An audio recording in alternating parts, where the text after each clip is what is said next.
Bienvenue chez Détective Eternos. Ce soir, nous rejoignons Miss Marple dans l'énigme du télégramme mal acheminé. Un seul message livré à la mauvaise porte déclenche une chaîne de secrets et de soupçons. Maintenant, versez-vous quelque chose de chaud et laissez le mystère commencer. Les banderoles flottaient légèrement dans la brise de septembre, leurs bandes de tissu éclatants tendues sur la verdure, telles de joyeuses sentinelles de la gaieté du village.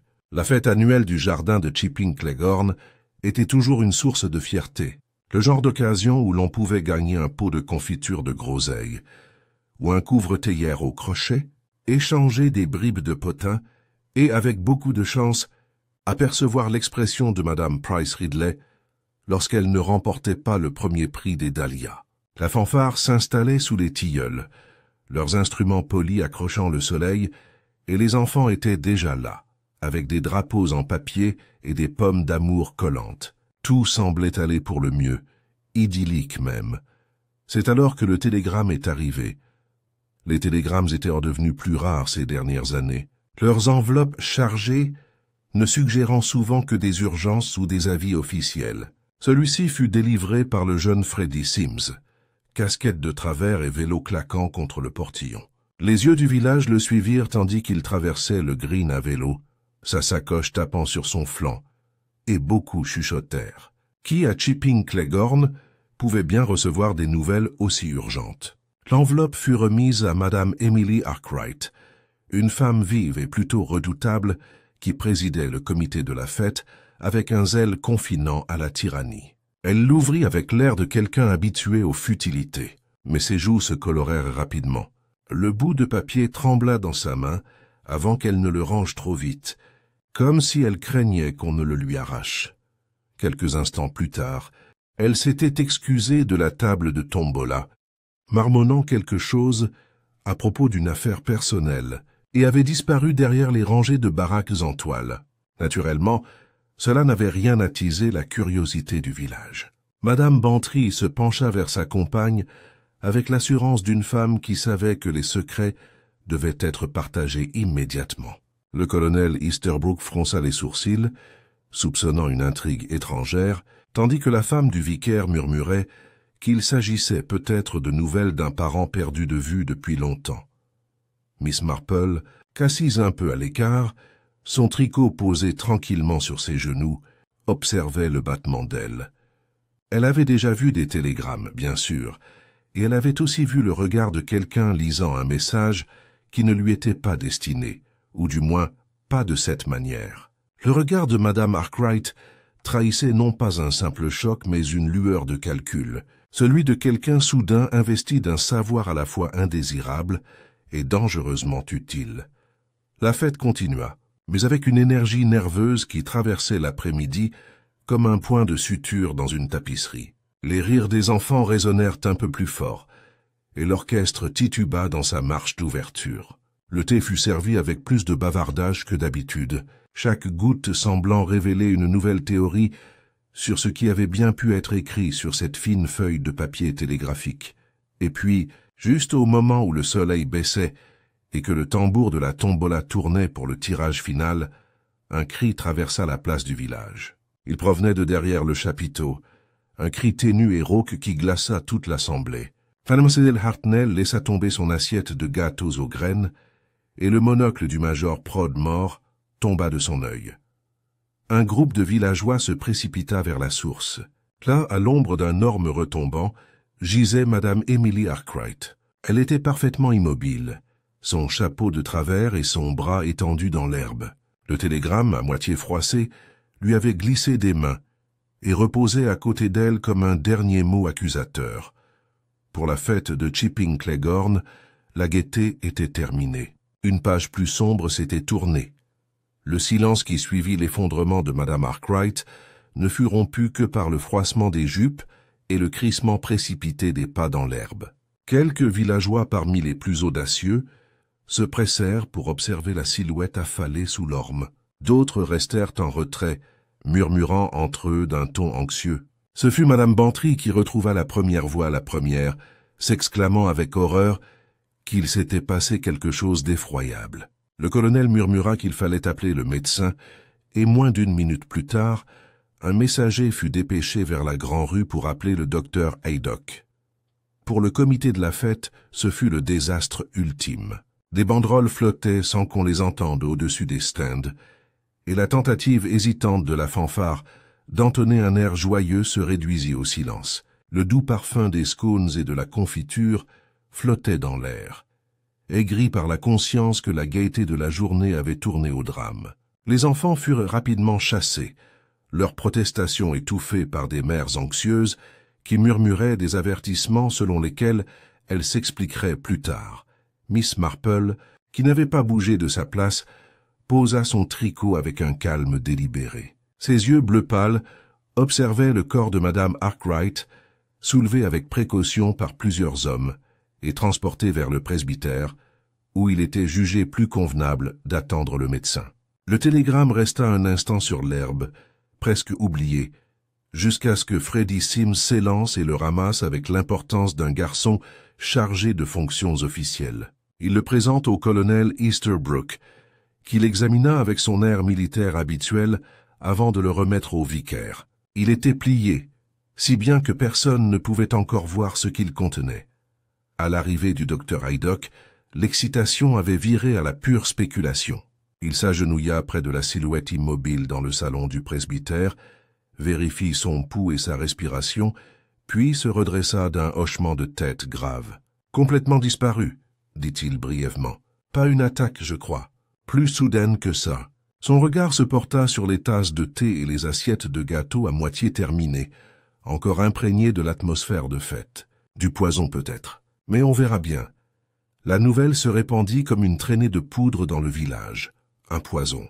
Lorsque l'agent de police apparut, appelé du poste de Much Benham, chaque recoin de Chipping Cleghorn résonnait de versions chuchotées des événements. Chez le drapier, on disait que Madame Arkwright avait des ennemis dans chaque foyer. À la poste, on croyait fermement que le télégramme contenait la nouvelle d'un scandale familial. Chez l'épicier, la vendeuse jura avoir vu Madame Arkwright se disputer avec un mystérieux inconnu la semaine précédente. Chaque récit gagnait en assurance, chaque orateur en persuasion. Miss Marple écoutait sans paraître écoutée. Avec sa douceur, elle passait d'un groupe à l'autre, s'enquérant de la santé des mères âgées ou soulignant le succès du concours de confiture. Les gens, avides de partage, en disaient souvent plus qu'ils ne le souhaitaient dans les conversations informelles. Elle remarqua déjà le soulagement profond dans le regard d'un villageois, l'empressement nerveux dans la voix d'un autre.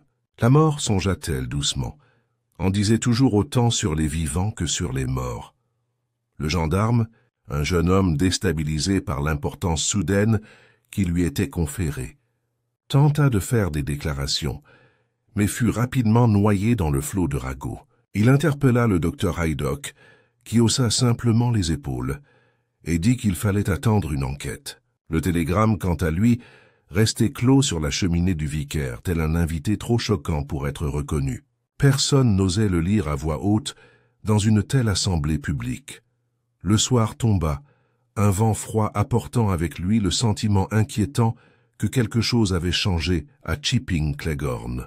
La fête se termina, non pas par les rires et la satisfaction habituelle, mais par les regards des villageois qui rentraient chez eux, l'esprit bouillonnant d'idées. Chaque foyer avait sa propre version de la tragédie. Et derrière les rideaux, les spéculations se transformèrent en convictions profondes.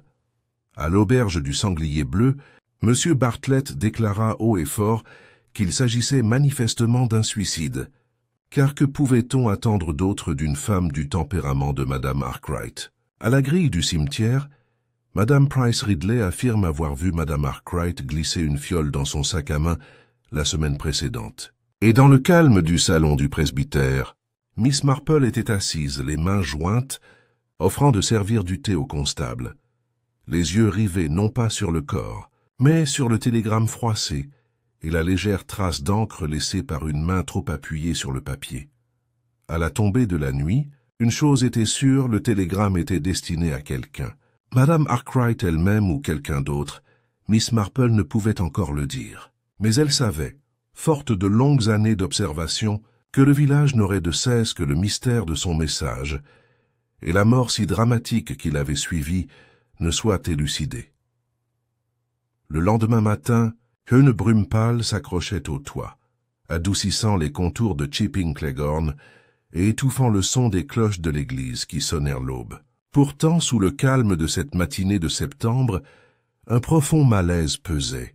La mort de Madame Arkwright, autrefois le cœur battant du comité des fêtes, avait perturbé le rythme du village. Son absence était déjà ressentie aussi vivement que le coup sec de sa canne sur les dalles. Le gendarme avait fait de son mieux, le pauvre garçon. Mais à l'heure du petit déjeuner, la moitié du village en savait déjà plus que lui sur l'enquête. Les spéculations emplissaient les ruelles étroites et résonnaient dans les boutiques. Chacun avait sa propre version de la mort de Madame Arkwright, chaque théorie étant plus dramatique que la précédente. Le télégramme, murmuré dans les coins, fut traité comme s'il contenait non pas des mots, mais de la dynamite. Et pourtant personne, hormis le vicaire, n'avait osé le déplier. Le docteur Haydock avait promis une enquête, et la rumeur se répandit que le coroner arriverait dans les jours à venir. En attendant, le village grouillait d'impatience, peu disposé à attendre des réponses officielles, alors que des conjectures privées pouvaient tout aussi bien faire l'affaire. Déjà des noms étaient murmurés avec une certitude nerveuse, comme si le soupçon lui-même était une forme de protection. Miss Marple, cependant, ne se pressa pas. Elle se leva à son heure habituelle, prit son thé avec un calme mesuré et s'autorisa une promenade tranquille jusqu'à la Grand-Rue. Son chemin la conduisit à travers des groupes de villageois, échangeant des histoires, et bien qu'elle saluait chacun avec sa douce courtoisie habituelle, son regard était perçant. Elle remarqua la rapidité anxieuse du discours de Madame Bantry, le rire trop franc du major Pridmore, le rare silence de Madame Price Ridley. Chaque réaction, insignifiante et banale pour la plupart, était pour Miss Marple aussi révélatrice que le merle qui déserte une haie où un chat se tapit sans être vu. À la poste, elle s'arrêta pour prendre une lettre. Mademoiselle Harmon, qui tenait le guichet, ne put s'empêcher de confier qu'elle avait reçu le télégramme en question. « C'était étrange, dit-elle d'une voix basse, bien que la boutique fût vide, adressée non pas à Madame Arkwright, mais à un tout autre nom. Pourtant, Freddy affirme qu'on lui avait demandé de le lui remettre. Étrange affaire, vous ne trouvez pas, Miss Marple ?» Miss Marple acquiesça doucement, même si son esprit enregistra aussitôt l'information. Un télégramme mal acheminé. De telles choses arrivent, mais rarement sans raison. Elle repensa à l'expression choquée de Madame Arkwright, calcul. Elle lut le bout de papier. Elle comprit la signification de ce message. Plus tard dans l'après-midi, l'agent fit sa ronde de questions. Il se rendit au presbytère, où Mademoiselle Marple était en visite de courtoisie. Madame Dane Caltrop sert le thé avec sa gentillesse distraite habituelle, tandis que l'agent trébuchant sur ses questions. Savait-on si Madame Arkwright avait semblé malade? Était-elle ennemie? Avait-elle des dettes? Les réponses varient, mais aucune n'était concluante. Mademoiselle Marple, ses aiguilles à tricoter claquant doucement, écoutait davantage la manière dont les gens parlaient que les mots eux-mêmes. Le colonel Easterbrook, convoqué ensuite, déclara fermement que Madame Arkwright n'était pas du genre à se laisser aller au désespoir. Une femme de fer, insista-t-il, trop ancrée dans ses habitudes pour se donner la mort. Croyez-moi, c'était un acte criminel. Sa déclaration portait le poids d'une certitude militaire, même si ses mains tremblaient légèrement lorsqu'il alluma sa pipe. D'autres étaient moins sûrs. Madame Bantry suggéra sombrement que Madame Arkwright avait gardé un secret sur quelqu'un. Les gens comme elle en savent toujours plus qu'ils ne le devraient, et ils finissent toujours par en payer le prix. Le vicaire fronça les sourcils face à de tels propos, mais même lui ne pouvait nier que Madame Arkwright avait été au courant de plus de ragots et de querelles mesquines que la plupart. Sa position au cœur des comités du village lui donnait des yeux et des oreilles partout. Ce soir-là, Miss Marple rentre chez elle par les ruelles sombres, les pensées calmes mais vives. Elle réfléchit à la nature curieuse des télégrammes. C'étaient des choses brutales, souvent dépourvues de courtoisie et de chaleur par leur économie même. Quelques mots seulement, mais suffisants pour changer le cours d'une vie ou y mettre fin. Elle avait déjà vu cela, un message destiné à une personne tombait entre les mains d'une autre. Le résultat était toujours la confusion, parfois la tragédie. Ce n'était pas le papier lui-même qui tuait, mais les secrets qu'il révélait. Elle repensa aux derniers instants de Madame Arkwright, à la pâleur de son visage, à la dissimulation hâtive de la chute, à l'effondrement soudain près de l'orme. On parlait de poison. Pourtant, le docteur Haydock avait été prudent, et mademoiselle Marple savait qu'il valait mieux ne pas tirer de conclusions hâtives. Ce n'était pas toujours ce qui pénétrait le corps qui tuait, mais ce qui pénétrait l'esprit. À la tombée de la nuit, les lumières du village brûlaient plus tard que d'habitude, les foyers s'attardant les uns après les autres, à discuter des suspects et des mobiles. Miss Marple était assise près de sa fenêtre, son tricot sur les genoux, le regard perdu dans la douce obscurité. Elle n'était pas encore prête à exprimer ses pensées à voix haute, mais elle percevait déjà la vague ébauche de vérité se dessiner, tel le motif d'une maille, bien avant que le vêtement ne prenne forme. Elle savait seulement que le télégramme avait été mal acheminé et que c'était dans cette erreur que résidait la clé de la mort de Madame Arkwright. L'enquête n'avait pas encore été annoncée, mais la police de Much Benham était déjà déterminée à trouver une explication simple. Les morts subites déstabilisent les petits villages, et plus tôt l'ordre serait rétabli, mieux ce serait pour tous. En milieu de matinée, le lendemain de l'effondrement de Madame Arkwright, la nouvelle se répandit, que les soupçons se portaient sur une seule personne, Freddie Sims, le garçon du télégramme. Il n'était pas difficile de comprendre pourquoi. Freddie avait délivré le message qui avait fait tant de bruit, et des rumeurs prétendaient qu'il avait été aperçu rôdant derrière les chapiteaux pendant la fête. Les jeunes hommes à l'énergie débordante attirèrent souvent les soupçons, et Freddie, avec ses bottes éraflées et son sourire avide, était une cible facile. L'agent de police marmonna sombrement des propos malveillants, et l'inspecteur de Much Benham, un certain Crail, fut prompt à acquiescer. Ils parlèrent de poisons glissés dans des gobelets et de paiements secrets pour des courses. L'affaire, à leurs yeux, était déjà à moitié résolue. Freddie lui-même n'arrangea rien. Interrogé en présence de sa mère inquiète, il bégaya et rougit, ses réponses se déchaînant en fragments confus. On lui avait bien remis le télégramme à la poste, et on lui avait dit de le remettre à Madame Arkwright. L'avait-il lu? Non, bien sûr que non. Enfin, peut-être seulement d'un coup d'œil. Sa nervosité fut prise pour de la culpabilité, même si Miss Marple, qui écoutait tranquillement dans un coin, comprit que c'était la peur d'un garçon pris sous le regard aveuglant de l'autorité. L'inspecteur Crail déclara fermement que Freddie devait être surveillé. Un garçon comme lui, dit-il, avec trop de temps libre, une proie facile à la tentation. J'imagine que quelqu'un l'a payé pour commettre une erreur de livraison. Ces choses-là arrivent rarement par accident. Son attitude suggérait qu'il se contenterait d'arrêter l'enquête là, proprement et commodément, une affaire classée sans incident. Les villageois, toujours prêts à croire aux pires oisives juvéniles, hochent gravement la tête. Au Blueborough, M. Bartlett raconta comment il avait vu Freddie empocher un caramel sans payer, preuve suffisante de sa nature criminelle. Madame Price Ridley murmura que le garçon avait l'air rusé de son oncle défunt, parti à Londres dans un nuage. Le soir venu, le nom de Freddie était prononcé avec assurance dans les salons comme dans les cuisines. L'affaire, pensait-il, était réglée. Miss Marple, cependant, n'était pas convaincue. Elle avait déjà vu la culpabilité, et la peur désemparée de Freddie n'avait pas le poids de quelqu'un qui dissimule un meurtre. C'était plutôt la panique d'un enfant, confronté à la sévérité d'un adulte. Elle se souvenait d'autres garçons autrefois qui avaient volé des pommes ou caché des vitres brisées, et comment leurs histoires se bousculaient dans la même frénésie nerveuse. L'attitude de Freddie n'était pas celle d'un empoisonneur, mais celle d'un jeune homme qui craint d'avoir commis une erreur irréparable. Pourtant, elle garde ses pensées pour elle. L'inspecteur n'accepterait pas les corrections d'une vieille dame avec des aiguilles à tricoter.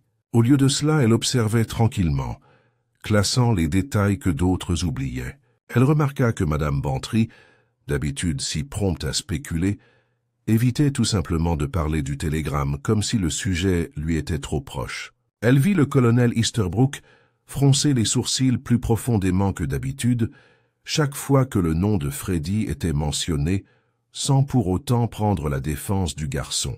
Et elle ne manqua pas le regard perçant échangé entre Madame Price Ridley et la femme du vicaire, lorsque l'inspecteur Crail parla d'erreur de livraison. Ce soir-là, Miss Marple était assise dans son jardin, la lumière déclinante teintant les roses d'une teinte plus douce. Elle songea que les êtres humains préféraient souvent les explications simples, même lorsque la vérité était bien plus complexe. Il était plus facile d'accuser un garçon aux bottes sales que de remettre en question la vie des voisins. Plus facile de fermer une porte rapidement que de jeter un œil à l'intérieur. Mais elle savait pertinemment que le meurtre, si meurtre il y avait, ne naissait jamais d'un simple terrain. Il prenait racine dans des secrets longtemps entretenus, dans des griefs cachés sous les haies bien nettes de la vie villageoise. Le télégramme resta enfermé dans le bureau du gendarme, non lu par la plupart, son contenu demeurant un mystère. Pourtant, son acheminement erroné agaçait Miss Marple.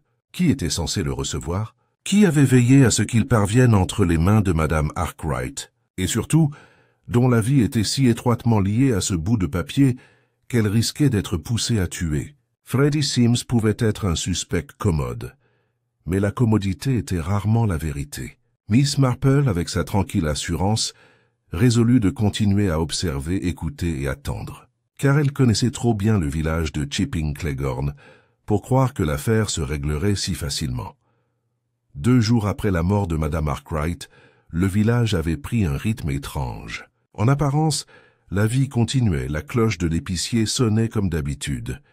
Le lait était livré à temps et la file d'attente à la poste s'allongeait au gré des bavardages matinaux.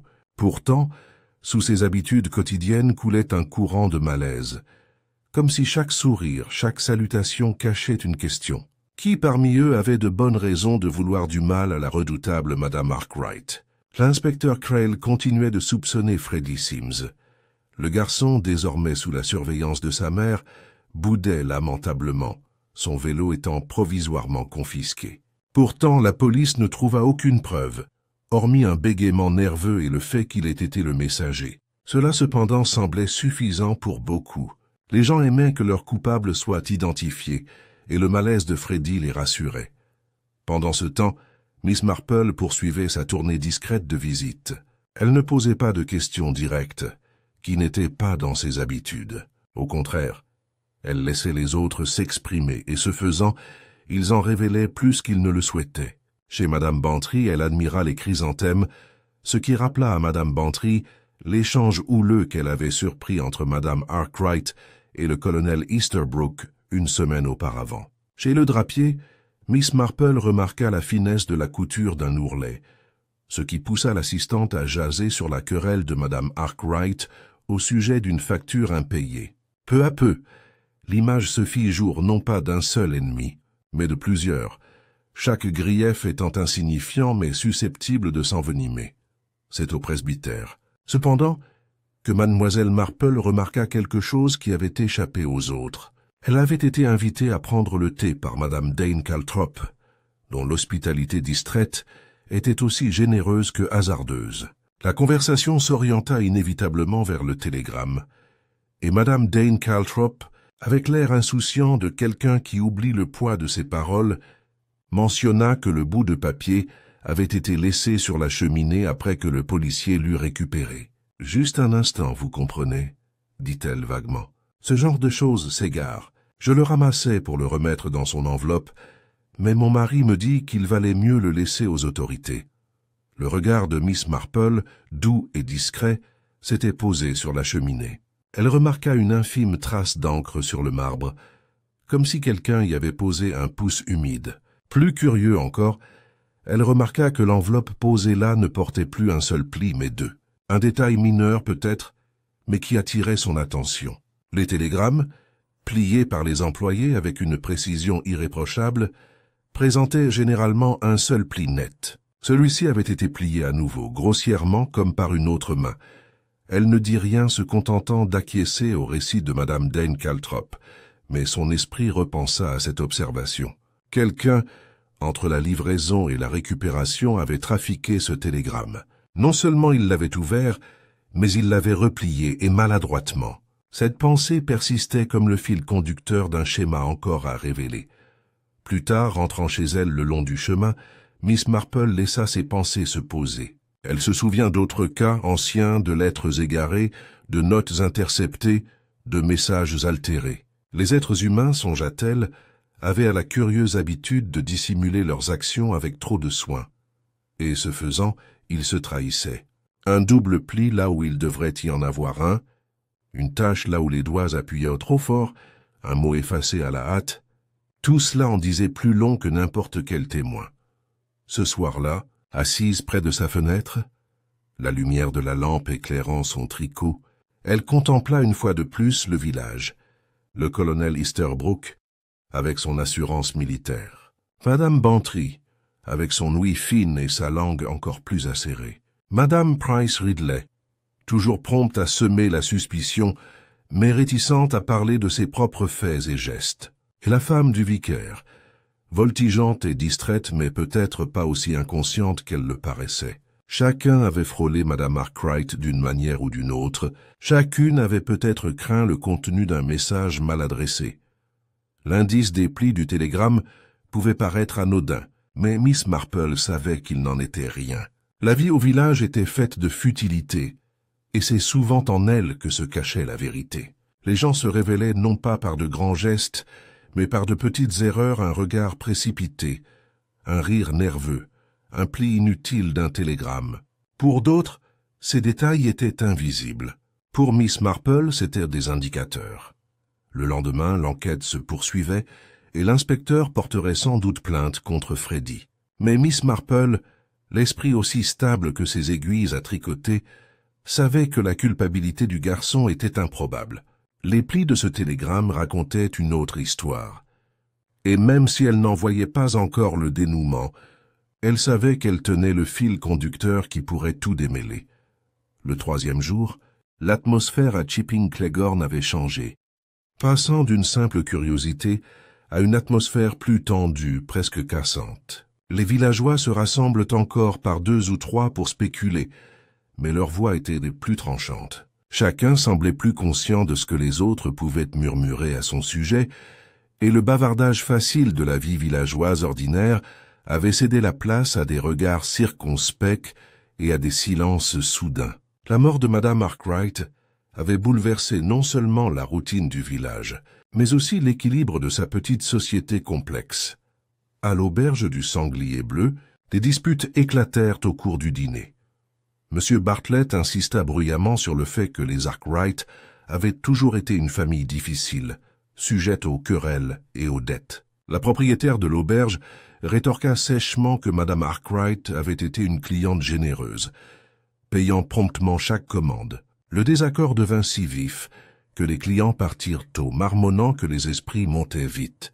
Mademoiselle Marple, sirotant son modeste verre de sherry dans un coin, observait la scène sans faire de commentaires. Ce n'était pas la teneur de la dispute qui l'intéressait, mais le désespoir avec lequel chaque partie cherchait à dépeindre Madame Arkwright sous un jour nouveau ou un jour d'ombre. Une telle véhémence laissait généralement présager une implication personnelle. Pendant ce temps, l'inspecteur Crail poursuivait son enquête, convaincu que le télégramme était l'indice principal. Il convoqua tour à tour plusieurs villageois et les interrogea avec une efficacité brutale. Le colonel Easterbrook fut le premier. Le colonel arriva en uniforme rigide, déclarant fermement que toute cette affaire était honteuse et que soupçonner les honnêtes villageois était une insulte. Pourtant interrogé, il admet un profond désaccord avec Madame Arkwright concernant les fonds du comité. Elle l'avait accusé de mauvaise gestion des comptes, et il l'avait, selon ses propres termes, remise dans le droit chemin. Bien qu'il s'exprime avec assurance, son visage rougissant et ses poings serrés trahissent le souvenir d'une fierté blessée. Dame Bantry, appelée à témoigner, la rejeta avec désinvolture, affirmant connaître à peine Madame Arkwright, hormis quelques échanges occasionnels au comité de la fête. Pourtant, Mademoiselle Marple, assise discrètement dans un coin sous prétexte de lui apporter un soutien moral, se souvenait parfaitement des ragots répétés par Madame Bantry sur les querelles de Madame Arkwright. Pourquoi, alors, minimiser cette familiarité maintenant? La contradiction s'installa doucement dans l'esprit de mademoiselle Marple, non pas encore pressée, mais soigneusement emmagasinée.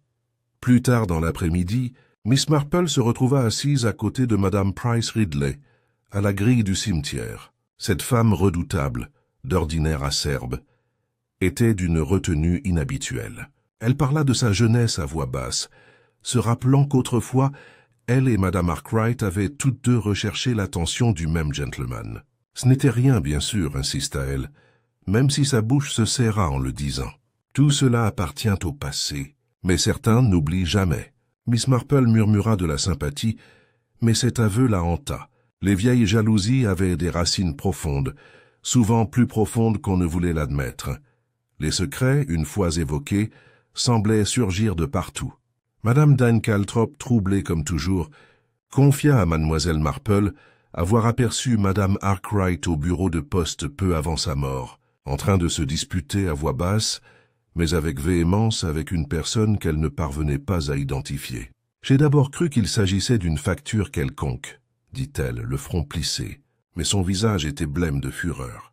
La femme du vicaire se tordit les mains, visiblement troublée d'avoir remarqué plus qu'elle ne le souhaitait. Miss Marple écoutait et, à sa manière calme, commençait à percevoir le tissu de tension cachée.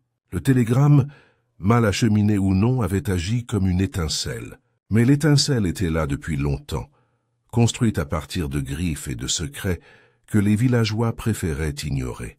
Madame Arkwright était une femme qui se targuait de son contrôle, et contrôler signifiait souvent connaître les faiblesses d'autrui. Le savoir, Miss Marple le savait bien, pouvait être aussi dangereux qu'une arme.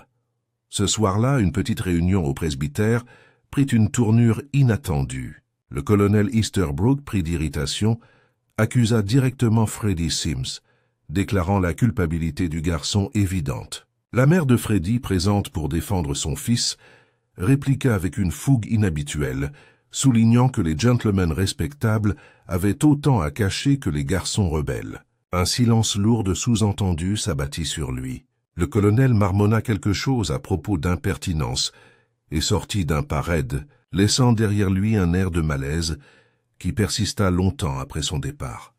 Miss Marple, les mains soigneusement jointes sur ses genoux, réfléchissait à la scène. Les confrontations étaient utiles. Elles faisaient ressortir ce qui se cachait sous la surface. Orgueil, jalousie, peur, ressentiment, tout commençait à se manifester plus clairement. Et tandis qu'elle observait les villageois se retourner les uns contre les autres, elle repensa au télégramme. Qui était réellement censé le recevoir? Et pourquoi sa possession par madame Arkwright s'était-elle avérée fatale? Elle savait seulement que la mort n'était pas le fruit du hasard, ni d'une folie juvénile. Elle avait été façonnée par des passions humaines ancestrales, aussi ordinaires et dangereuses que le lierre qui grimpait silencieusement sur les murs du presbytère. Quelque part parmi les villageois, quelqu'un détenait un secret si dangereux qu'il tuerait pour le garder. Et Miss Marple, avec son regard patient et sa voix douce, était déterminée à le découvrir. Le village s'était à peine remis des propos houleux tenus au presbytère qu'une nouvelle agitation éclata à Chipping Cleghorn. Le matin du 4e jour, le jeune Freddie Sims dévala la grande rue en trombe. Sa bicyclette enfin retrouvée, bien que sa mère le saisisse anxieusement par le manche. Il appela le gendarme, le visage blême d'excitation, et en quelques minutes, une petite foule se rassembla devant le bureau de poste. Freddie avait trouvé quelque chose, et ce quelque chose était un autre télégramme. Elle était cachée derrière le comptoir, oubliée au milieu de vieilles affiches et de ficelles. Mademoiselle Harmon, troublée et le visage rouge, admit ne l'avoir vue que lorsque Freddie l'avait sortie. Elle portait la même date que le message fatal remis à madame Arkwright, mais celui-ci était adressé sans équivoque au colonel Easterbrook. L'enveloppe était fermée. L'écriture du commis était lisible. Les villageois furent stupéfaits lorsque l'inspecteur alla chercher l'enveloppe, brisa le sceau et lut à haute voix les mots brefs et crus « Rendez-vous comme convenu ». Ne tardez pas. Urgent. L'effet fut immédiat. Le colonel Easterbrook, raide au milieu de la foule, rougit. Sa pipe tremblait dans sa main tandis qu'il déclarait qu'il s'agissait d'une erreur stupide. d'une supercherie absurde. Pourtant, le télégramme portait son nom, son adresse et la même heure que celui reçu par Madame Arkwright. L'implication était évidente. Le message qui lui était destiné lui avait-il été transmis par erreur? Les spéculations reprirent de plus belle. Si le télégramme était bien destiné au colonel, à quelle réunion secrète faisait-il référence? Pourquoi Madame Arkwright avait-elle réagi avec une telle inquiétude à sa lecture? Et surtout, pourquoi était-elle morte si subitement par la suite? Les questions se bousculaient, et chaque villageois se retrouva à réexaminer ses soupçons personnels. L'inspecteur Crail, flairant une avancée, reporta brusquement son attention sur le colonel. « Vous allez m'expliquer cela, monsieur ?» dit-il avec une autorité sévère. « Une réunion urgente? Organisée par qui? Et dans quel but ?» Le colonel fanfaronna, marmonnant des choses d'ordre professionnel, rien qui puisse concerner feu Madame Arkwright. Mais ces esquives ne firent qu'accroître les soupçons. Madame Bantry chuchota à voix haute à sa voisine qu'elle avait toujours su que le colonel cachait des secrets. Madame Price Ridley hocha la tête avec une satisfaction sombre, comme si le télégramme prouvait ce qu'elle croyait depuis longtemps. Pendant tout ce temps, Miss Marple se tenait silencieusement à l'écart. Son regard s'attardait non pas sur le colonel, mais sur Miss Harmon au guichet de la poste. L'explication troublée de la femme, son insistance à ne pas avoir remarqué le télégramme depuis des jours, semblait étrangement forcée. Miss Marple se souvenait de la tache d'encre qu'elle avait déjà vue, du double pli du message précédent. Ces choses évoquent une interférence, des mains qui ne pouvaient s'empêcher de s'immiscer dans ce qui n'était pas le leur. Pourtant, personne d'autre ne semblait s'en apercevoir. Ce soir-là, les ragots allaient des bons trains. À l'auberge, les clients spéculent sur le rendez-vous secret du colonel, chaque histoire devenant plus scandaleuse que la précédente. Au cimetière, Madame Bantry laissait entendre sombrement qu'il pourrait s'agir d'espionnage, tandis que Madame Dane Caltrop murmurait à propos de péchés non avoués. Les enfants chuchotaient en passant devant le portail du colonel, se défiant mutuellement de frapper et de courir. L'homme lui-même restait à l'intérieur, rideau tiré, sa silhouette réduite à l'ombre derrière la vitre. Miss Marple, assise avec son tricot, réfléchit au changement de soupçon. D'abord le garçon, maintenant le colonel. Le village cherchait toujours l'explication la plus proche, s'accrochant au nom qui lui semblait commode. Mais la vérité, elle le savait, n'était jamais aussi simple. Les télégrammes ne se trompaient pas, et les secrets ne se révélaient pas par hasard. Quelqu'un avait interféré avec les messages, et quelqu'un avait utilisé cette interférence à son avantage. Tard dans la nuit, on frappa à la porte du cottage de Miss Marple. C'était Madame Easterbrook, le visage crispé par l'inquiétude. « Il n'est plus lui-même » murmura-t-elle en jetant un coup d'œil par-dessus son épaule. Le colonel. Il n'en parlera pas, mais je crains qu'il n'en sache plus qu'il ne l'avoue. Ses mains tremblaient, tandis qu'elle serrait celles de Miss Marple. « Croyez-vous qu'il aurait pu ?» Elle s'interrompit, incapable de terminer sa question. Miss Marple lui tapota doucement la main, l'air grave mais posé. « Ma chère, je crois que votre mari est troublé. Mais les ennuis ne sont pas toujours responsables. Parfois, c'est le poids de la peur et non le crime qui réduit les hommes au silence. » Ces paroles apaisèrent quelque peu la pauvre femme, mais Miss Marple elle-même resta pensive longtemps après le départ de son visiteur, car avec la découverte du second télégramme, le mystère s'était épaissi. Le cercle des soupçons s'était élargi, et les fils de la tromperie se resserrent. Miss Marple sentait que la véritable trame commençait à se dessiner, faiblement sous la confusion. Et elle savait, avec la certitude tranquille d'une longue expérience, qu'une autre révélation n'était pas loin. La découverte du second télégramme laissa Chipping Cleghorn divisé. Certains murmurèrent que le colonel Easterbrook devait être coupable, car sinon pourquoi rougirait-il autant et reculerait-il si vite sous la pression?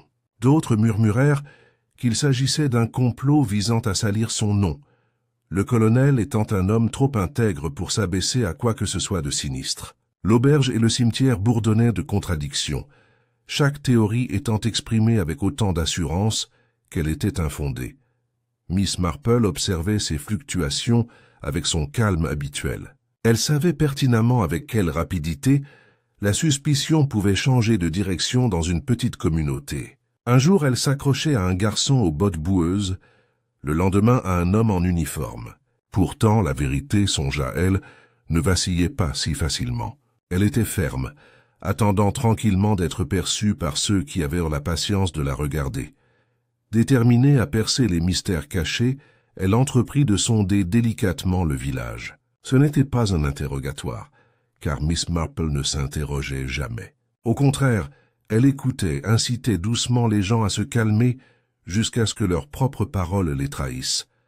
Sa première visite fut chez Madame Bantry. Autour d'un thé et d'un gâteau aux graines, Miss Marple admira une fois de plus ses chrysanthèmes, remarquant combien il devait être difficile de les garder aussi éclatants en septembre. Madame Bantry, flattée, se lança dans une explication détaillée, et bientôt elle parla de la fête, des querelles qui surgissent toujours derrière les banderoles. D'un simple hochement de tête de Miss Marple, elle se surprit à se souvenir des propos acerbes de Madame Arkwright à propos d'un terrain que le colonel avait hâte d'acheter. Elle a dit qu'elle le ruinerait d'abord, ajouta Madame Bantry presque joyeuse. Ce n'est que plus tard qu'elle sembla se rendre compte qu'elle en avait trop révélé, sa voix se réduisant à un murmure. Bien sûr, il ne faut pas le répéter. Miss Marple souriait simplement, ses aiguilles à tricoter cliquetant doucement. On réalisait rarement que ce qu'on lui demandait de ne pas répéter était précisément ce qui comptait le plus. Elle rend ensuite visite à Madame Price Ridley, qui la reçoit avec une politesse guindée. Miss Marple admira la dentelle de sa nappe, un commentaire innocent qui ouvrit la porte aux souvenirs. Bientôt, Madame Price Ridley reparla de sa jeunesse, la voix teintée de l'amertume d'une ancienne rivalité. Elle insista sur le fait qu'elle n'en voulait pas à Madame Arkwright, mais son regard trahissait un profond ressentiment. « Certaines femmes, dit-elle sèchement, ne savent jamais quand s'arrêter. » Mademoiselle Marple l'écouta avec sympathie, même si son esprit percevait discrètement la force avec laquelle ces mots étaient prononcés.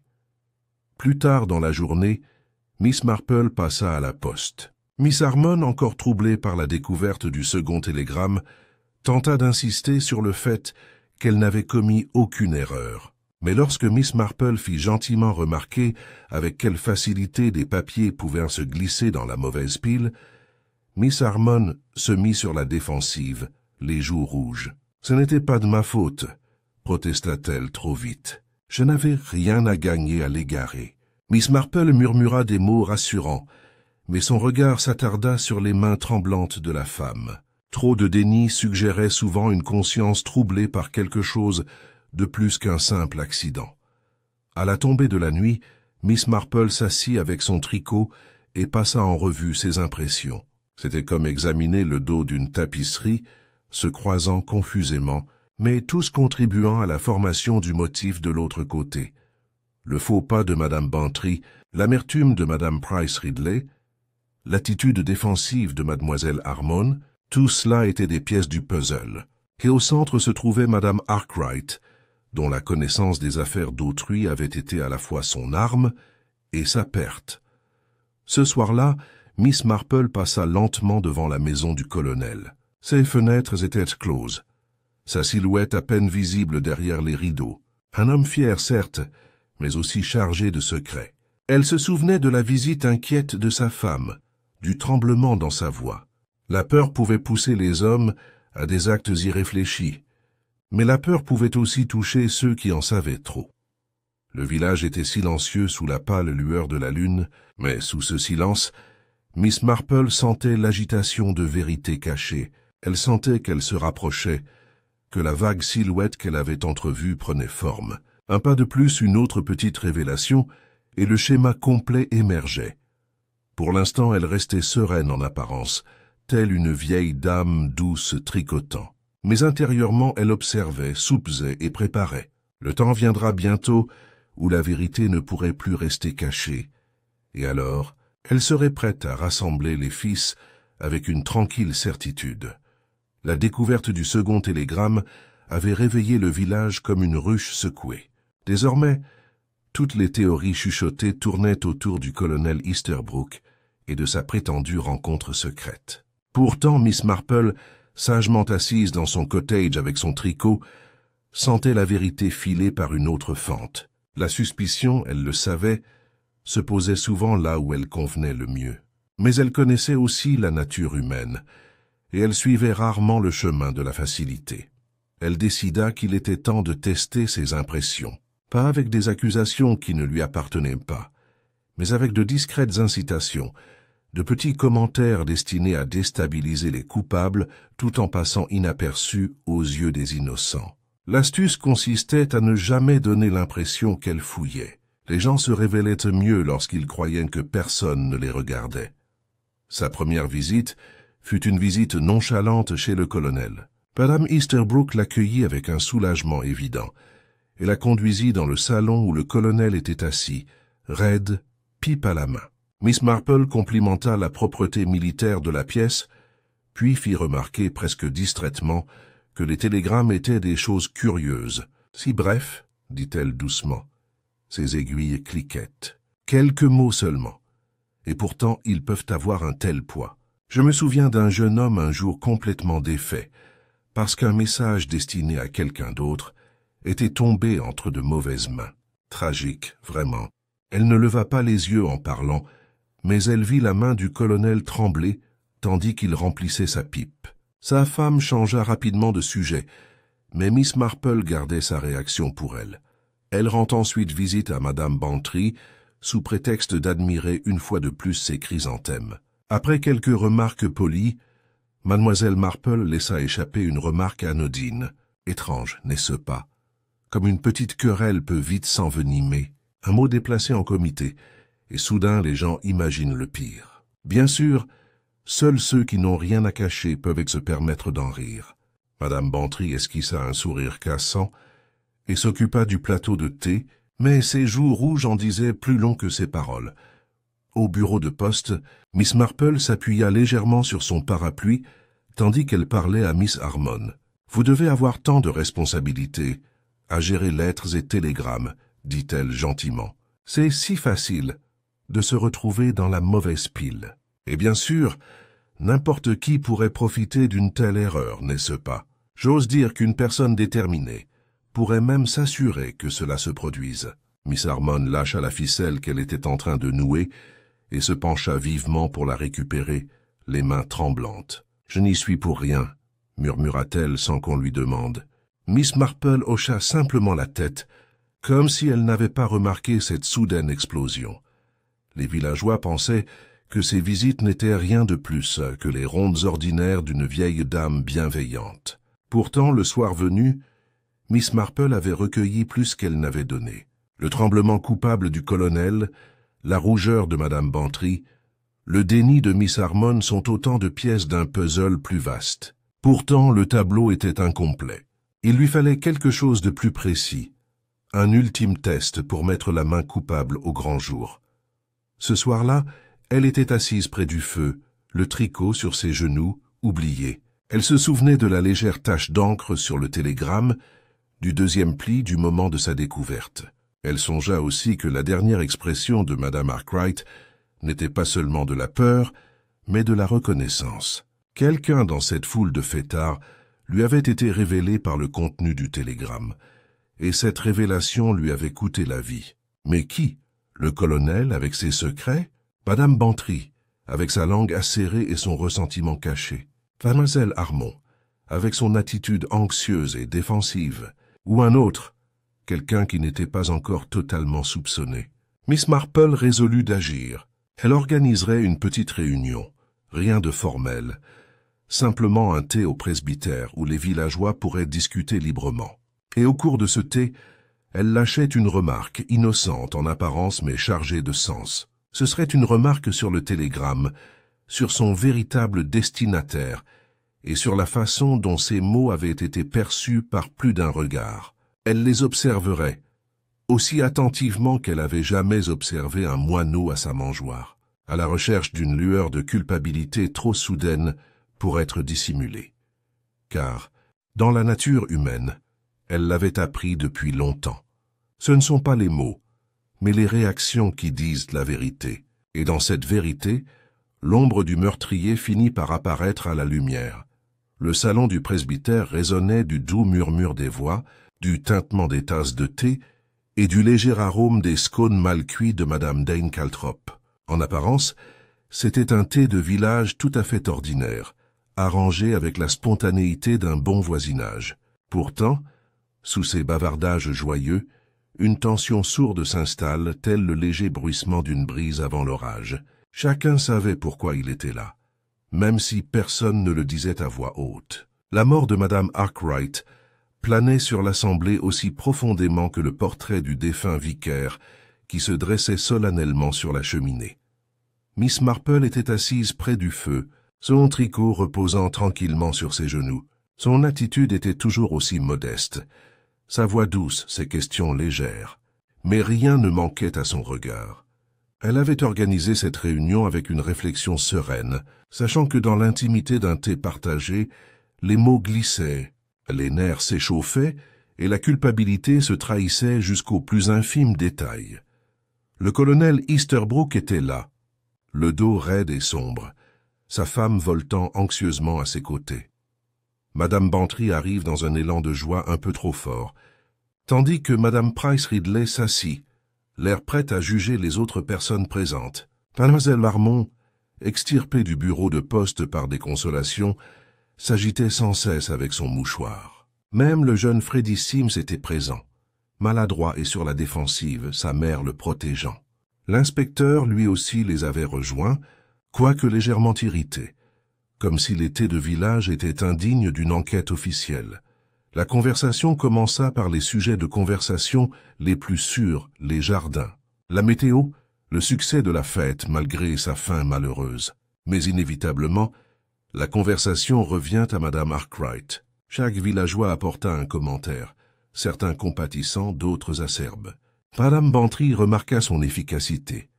Le colonel Easterbrook marmonna son ingérence, et Madame Price Ridley déclara avec hauteur que la femme s'était bien trop intéressée aux affaires des autres.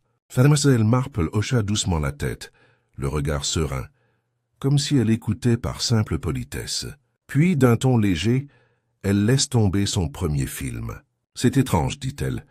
Comment un message destiné à quelqu'un peut si facilement se retrouver entre les mains d'un autre? C'est assez troublant, vraiment. Je me souviens d'un cas où une lettre mal distribuée a failli provoquer un scandale à St. Mary Mead.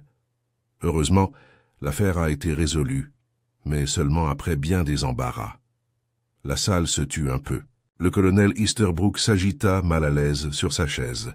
Mademoiselle Harmon se pencha sur son mouchoir. Madame Bantry eut un rire bref, trop bref, et demanda à Mademoiselle Marple si elle voulait un autre scone. Mademoiselle Marple déclina poliment. Son regard errant sur eux tous, calme mais attentif. Un peu plus tard, elle ajouta une autre remarque tout aussi douce. « Bien sûr, les télégrammes sont pires que les lettres. Pas de place pour la politesse. Pas d'explication, que des mots crus. Et si une mauvaise personne les voit, les conséquences peuvent être terribles. » Sa voix était douce, presque désolée, mais l'effet était brutal. Madame Price Ridley inspira avec un sifflement. La femme du colonel Easterbrook laissa tomber sa cuillère à café avec fracas. Le visage de Mademoiselle Harmon se vida de ses couleurs lorsqu'elle porta son mouchoir à ses lèvres. L'inspecteur Crail la regarda avec une légère exaspération, comme s'il se demandait pourquoi elle parlait de telles futilités. Mais Miss Marple ne le regardait pas. Son regard s'attardait sur les plus infimes réactions, les lueurs involontaires de culpabilité ou de peur que les autres ignoraient. C'était dans ces instants fugaces que la vérité se révélait le plus clairement.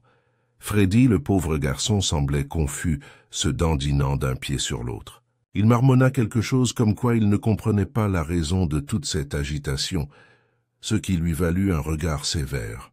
Madame Bantry, d'habitude si libre de bavarder, semblait d'une retenue inhabituelle, sa gaieté se fondant dans le silence. Et Mademoiselle Harmon avait du mal à rester immobile, les mains tremblantes, le regard errant d'un visage à l'autre, comme si elle craignait d'être découverte à tout moment. Miss Marple ne portait aucun jugement, aucune accusation. Elle se contentait de sourire, de tapoter son tricot et de parler des roses de son jardin.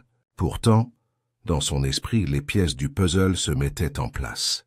Elle en distinguait presque le motif, faible mais indéniable, tissé d'orgueil, de jalousie, de peur et de la cruauté insouciante des secrets révélés. Encore un petit test, encore un mot soigneusement placé, et la main coupable se trahirait.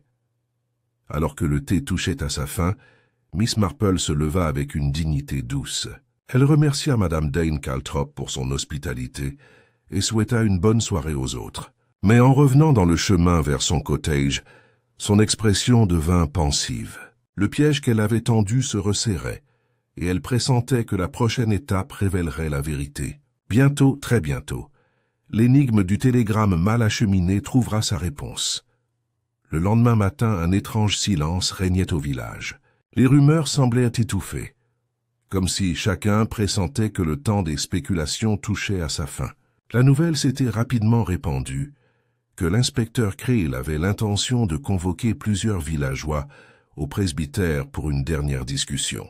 La mort de Madame Arkwright ne pouvait rester dans le sillage d'interminables murmures. Une conclusion s'imposait et l'inspecteur était déterminé à la fournir. Ils se réunirent de nouveau dans le salon du presbytère. Le colonel Easterbrook était assis près de l'âtre, le regard noir, sa femme pâle et nerveuse à ses côtés. Madame Bantry se pencha en avant sur sa chaise, les yeux brillants de curiosité. Madame Price Ridley croisa les mains avec le calme suffisant de celle qui serait bientôt convaincue d'avoir raison. Mademoiselle Harmon paraissait épuisée, ses doigts déchirant son mouchoir. Freddie Sims s'affala au fond, plein de ressentiment mais soulagé d'être à l'abri de tout soupçon immédiat. Et au centre, calme et modeste, était assise Miss Marple, son tricot reposant de nouveau sur ses genoux. L'inspecteur Creel commença avec une autorité vive. Nous avons entendu de nombreux témoignages, mais les faits restent fragiles. Madame Arkwright reçut un télégramme, s'effondra peu après, et mourut dans des circonstances laissant penser à un acte criminel. Nous avons découvert un second télégramme, destiné au colonel Easterbrook. Voici les points principaux. Miss Marple leva doucement la tête. Si vous me le permettez, inspecteur, je pourrais peut-être faire une petite observation. Cela pourrait aider à remettre les choses en ordre. L'inspectrice fronça les sourcils, mais son assurance calme le fit taire. Les autres se tournèrent vers elle, la curiosité mêlée d'inquiétude. Miss Marple croisa soigneusement les mains sur son tricot et commença à parler de son ton doux et mesuré. On a supposé que Madame Arkwright était morte à cause du contenu du télégramme qu'elle avait reçu. C'est vrai, dans un certain sens, mais la vérité, c'est que ce télégramme ne lui était pas destiné. Il était destiné au colonel Easterbrook. Le second télégramme le prouve. Ce qui est arrivé entre les mains de Madame Arkwright n'a pas été mal acheminé par accident, mais intentionnellement. Un murmure parcourt la pièce. Le visage du colonel rougit, et Madame Price Ridley renifla triomphalement. Mais Miss Marple continua sans se presser. En voyant l'enveloppe au presbytère, j'ai remarqué quelque chose d'infime. Elle était pliée 2 fois, et non une seule. Les télégrammes sont pliés une fois au bureau, avec précision. Le second pli était plus grossier, plus précipité. Cela m'a indiqué que quelqu'un avait ouvert le message et tenté de dissimuler l'interférence. J'ai également remarqué une légère trace d'encre sur le papier. Une telle trace apparaît lorsqu'on appuie du pouce sur de l'encre fraîche et non sur la machine du commis. Cela signifiait que le télégramme avait été manipulé après avoir quitté le bureau de poste et par quelqu'un qui n'avait pas fait preuve d'une grande prudence. Son regard se posa doucement sur Miss Harmon, qui se recroquevilla sur son siège, son mouchoir se serrant davantage. La voix de Miss Marple reste douce, mais ses paroles insistèrent. Miss Harmon était la mieux placée pour s'immiscer dans les télégrammes. Elle les recevait, les triait, et avait de bonnes raisons de s'en mêler. Madame Arkwright, comme chacun sait, avait la langue bien pendue. Elle avait récemment menacé de révéler certaines informations concernant les comptes de la Poste. De légères divergences, certes, mais suffisantes pour ruiner sa réputation. Lorsque Miss Harmon vit le télégramme adressé au colonel Easterbrook, elle comprit qu'il pouvait servir ses intérêts. En le remettant à Madame Arkwright, elle mit cette femme dangereuse en possession d'un savoir qui ne lui était pas destiné. Et lorsque Madame Arkwright réagit avec inquiétude, Miss Harmon saisit sa chance. Un peu de poudre se glissa peut-être dans le thé, à la table de fête, où elle avait si volontiers proposé son aide. Madame Arkwright s'effondra en moins d'1 heure. Un silence stupéfait s'abattit sur la pièce. Mademoiselle Harmon ouvrit la bouche, mais aucun mot ne sortit. Seul le son de sa respiration saccadée emplit l'espace. L'inspecteur Crail se pencha brusquement en avant. « Vous parlez de poison? Administré à la fête ?» Miss Marple inclina la tête. « Oui. » Madame Arkwright n'était pas morte de choc. Le docteur Haydock le soupçonnait, même s'il maintenait son opinion jusqu'à preuve du contraire. Le télégramme en offrait l'occasion, mais le moyen était plus simple, une tasse de thé, offerte par une femme que personne ne soupçonnerait. Madame Bantry haleta. Madame Price Ridley murmura qu'elle avait toujours su que quelque chose clochait. Le colonel Easterbrook laissa échapper un profond soupir de soulagement qu'il dissimula rapidement sous une toux. Tous les regards se tournèrent vers mademoiselle Harmon, dont le visage était devenu blême. « Je voulais juste dire, commença-t-elle, la voix brisée. Elle m'aurait ruiné. Elle était au courant pour les comptes, pour l'argent disparu. C'était juste un peu, juste assez pour que ma sœur soit à l'aise. Elle menaçait de tout révéler, de rendre l'affaire publique. Je ne supportais pas la honte. » Ses paroles se transformèrent en sanglots, et elle enfouit son visage dans ses mains. L'inspecteur Crail se leva, l'air sombre. « Je crains que l'affaire ne soit du ressort des autorités. » Il fit signe à l'agent, qui s'avança avec hésitation. Le silence règne dans la salle, le poids de la confession pesant sur tous. Miss Marple était assise en silence, le regard doux d'une compréhension douloureuse. Elle savait pertinemment que, dans les villages, le crime n'est rarement de grands desseins. C'étaient les petites hontes, les peurs désespérées, le désir de protéger les apparences qui menaient les gens à la ruine.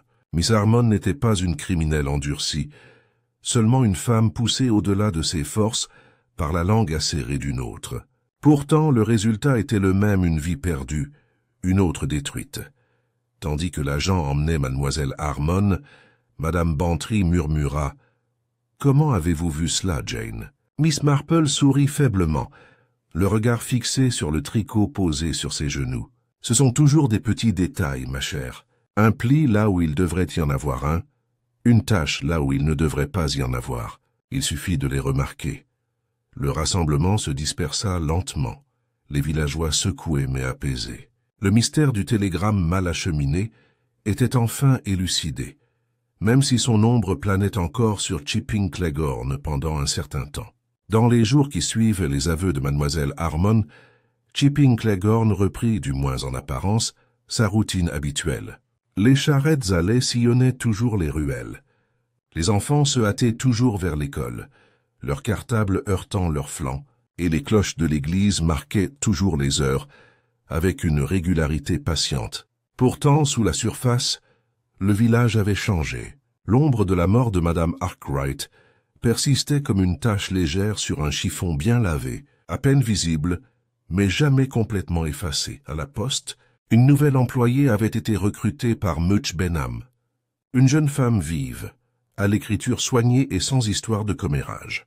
Les clients parlaient d'elle poliment, mais sans beaucoup de chaleur. L'agitation familière de mademoiselle Harmon, son empressement à rendre service leur manquait, même si c'était cet empressement même qui masquait des méfaits plus sombres. Les gens sont compliqués, songea mademoiselle Marple, et les villages, comme les familles, ont du mal à perdre l'un des leurs, même pour une juste cause. Le colonel, soulagé d'être lui-même libéré de tout soupçon, devint encore plus raide et pompeux qu'auparavant, comme si une surcompensation pouvait effacer le souvenir de son malaise. Sa femme, cependant, restait calme, son regard se portant souvent vers Miss Marple avec une gratitude discrète. Madame Bantry, quant à elle, ne pouvait s'empêcher de raconter l'histoire avec force détail à qui voulait l'entendre, l'enjoliveur ici et là jusqu'à ce que l'histoire prenne des allures de légende. Madame Price Ridley maintient n'avoir jamais douté un seul instant de la culpabilité de Miss Harmon, même si, en vérité, elle était tout aussi prête à soupçonner les autres quand cela l'arrangeait. Freddie Sims, autrefois accusé de crime, se pavanait avec une importance renouvelée. L'injustice d'avoir été soupçonné lui conférait une certaine notoriété auprès des enfants du village, qui le suivait avec admiration. Sa mère cependant le serrait contre elle, craignant que les ragots ne s'y propagent. Miss Marple, le regardant descendre le chemin à vélo, pensa avec bienveillance que le garçon se rétablira vite. La jeunesse, telle l'herbe printanière, réfléchissait facilement, mais repoussait toujours.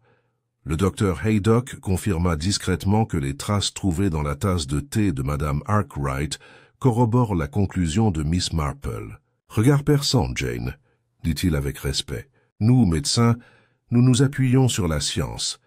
Mais vous avez une façon bien à vous de percevoir la science du comportement humain. » Miss Marple se contenta de sourire, ses aiguilles cliquetant sans cesse. Elle avait appris depuis longtemps que les êtres humains se révèlent dans les plus petites choses et que la tragédie naît souvent, non pas d'une grande malveillance, mais de peurs ordinaires.